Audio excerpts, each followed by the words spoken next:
नमस्कार दोस्तों, आज मैं आपको बड़ा रविवार की व्रत कथा सुनाने जा रही हूँ। एक नगर में एक गरीब ब्राह्मण रहता था। वह अपने पत्नी के साथ बहुत खुश रहता था। उसकी पत्नी सुंदर थी, सुशील थी, सूर्यदेव भगवान की पूजा अर्चना किया करती थी, एक ही समय भोजन करती थी। सूर्यदेव जी को अर्घ्य देकर बिना पुरुष का मुख देखे एक रोटी बनाती।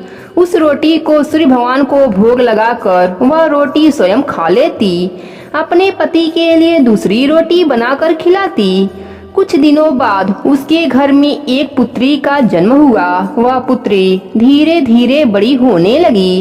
एक दिन ब्राह्मणी सूर्यदेव के भोग के लिए रोटी बनाकर रखी थी। सूर्यदेव को अर्घ्य देकर आई भोग लगाने के लिए। तब तक उसकी पुत्री उस रोटी का कोना तोड़कर खा गई, पर ब्राह्मणी को पता नहीं चला। वह उस रोटी का भोग सूर्यदेव को लगा दी। तब तक आकाशवाणी हुई, हे देवी, यह रोटी तेरी बेटी ने जूठी कर दी है। तेरी बेटी को मैं श्राप देता हूँ कि बिन ब्याही माँ बनेगी और मेरे श्राप से कभी भी मुक्त नहीं हो पाएगी। तब ब्राह्मणी रोने लगी। वह माफी मांगने लगी, बोली, हे प्रभु, यह तो नादान है, बच्ची है, नासमझ है, अनजान है, मूर्ख है, इसे माफ कर दीजिए। आप तो दया के सागर हैं, दया कीजिए। तब प्रभु ने कहा, मेरा वचन तो खाली नहीं जा सकता, लेकिन मेरी भक्ति करेगी तो इसका दर्द कम हो जाएगा। इसी चिंता के कारण ब्राह्मणी बीमार रहने लगी। तब एक दिन ब्राह्मण ने पूछा, क्या सोचती रहती हो? तब ब्राह्मणी ने कहा, मैं आपको एक बात बताना चाहती हूँ, वह राज है, आप अपने मन में ही राज रखना। तब ब्राह्मण ने कहा, मैं राज ही रखूंगा, बताओ क्या बात है। तब ब्राह्मणी ने सूर्यदेव के श्राप की सारी बात बताई और ब्राह्मणी ने कहा, इसकी छोटे उम्र में ही शादी कर देना, पुत्री को घर के अंदर रखना, किसी भी पुरुष का मुंह मत दिखाना, इस कलंक से बचा लेना। तब ब्राह्मण ने कहा, आज से मेरा वचन है, मैं तेरी हर बात को निभाऊंगा।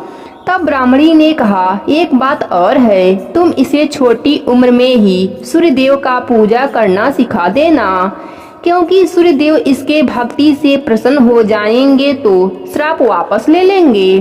तब ब्राह्मण ने यह भी वचन दे दिया। कुछ क्षणों के बाद ब्राह्मणी मर गई। कुछ ही दिनों के बाद उसकी पुत्री बड़ी होने लगी। तब ब्राह्मण ने उसे सूर्यदेव की पूजा करना सिखा दिया। वह भी अपने माँ के तरह ही सूर्यदेव की पूजा अर्चना करने लगी। कुछ दिन बीतने पर ब्राह्मण ने सोचा कि मैं अपने पुत्री के लिए कोई वर ढूंढकर आता हूँ। अपने पुत्री को कहा कि इस कुटिया से बाहर ना निकलना। इतना कहकर ब्राह्मण वर के तलाश में निकल गया। उसकी पुत्री अपने पिता की आज्ञा का पालन करती, किसी भी पर पुरुष का मुंह नहीं देखती। इधर राजा का बेटा जंगल में भटक गया और रास्ता भटकता हुआ घने जंगल में आ पहुंचा। राजा के लड़के के पीछे जंगली पशु पड़ गए। वह अपनी जान बचाने के लिए रास्ता भटकता भटकता उसी झोपड़ी के पास आ गया।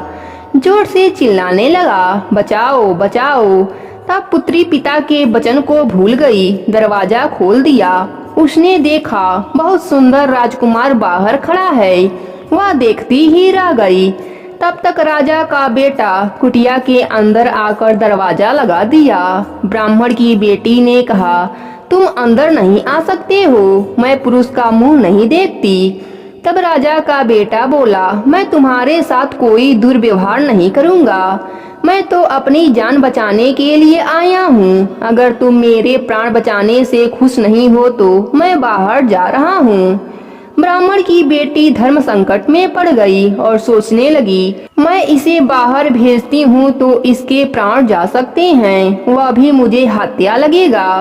अगर अंदर रखूंगी तो मेरे माँ के वचन टूट जाएंगे।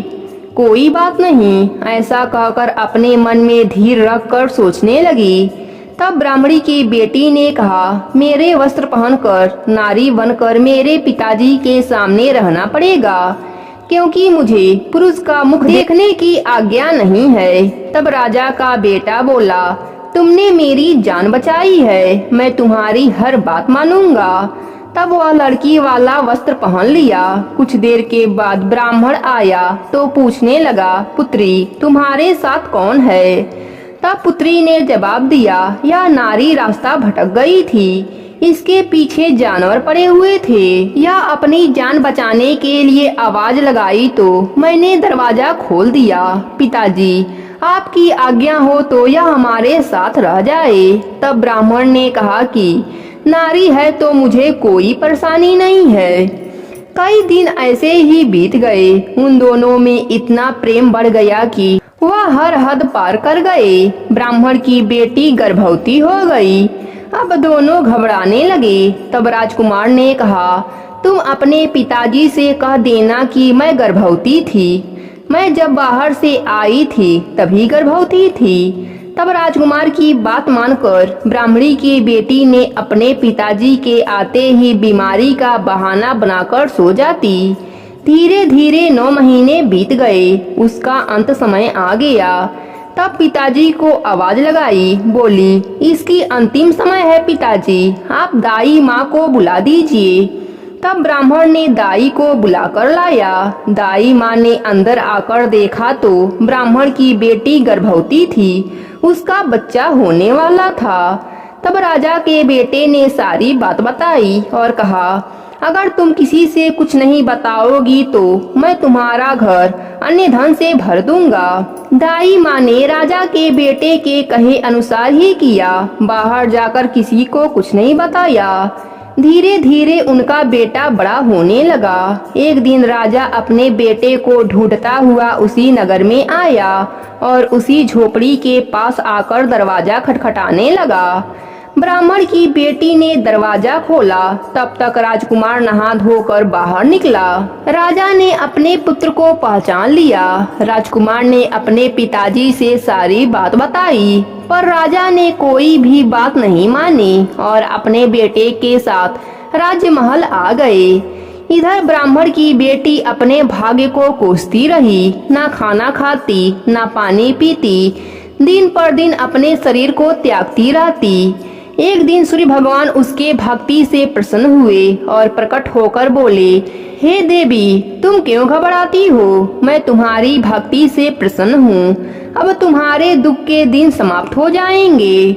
उधर राजा के घर में अन्य धन सब समाप्त हो गया। राजा रोड पर आ गया।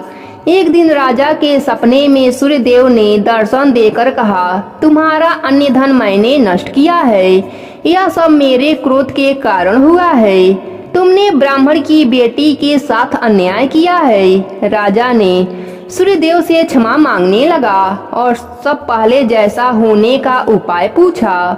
तब सूर्यदेव ने बताया कि अगर तुम ब्राह्मण की बेटी को ब्याह कर लाओगे और उसके बच्चे को उत्तराधिकारी बनाओगे तो तुम्हारा राज्य पहले जैसा हो जाएगा। राजा की आंख खुली तो वह पश्चाताप करने लगा। अपने पुत्र से बोला, बारात की तैयारी कर लो, चलो ब्राह्मण के घर चलते हैं तुम्हारे पत्नी को लाने। बेटा खुश हो गया। राजा बारात लेकर ब्राह्मण के झोपड़ी के पास आया तो ब्राह्मण घबराने लगा कि राजा मुझे मारने आया है। तब राजा ने ब्राह्मण से माफी मांगने लगा और कहा, हे ब्राह्मण, मैं तुम्हारा कसूरवार हूँ। मैंने तुम्हारी बेटी के साथ गलत किया है।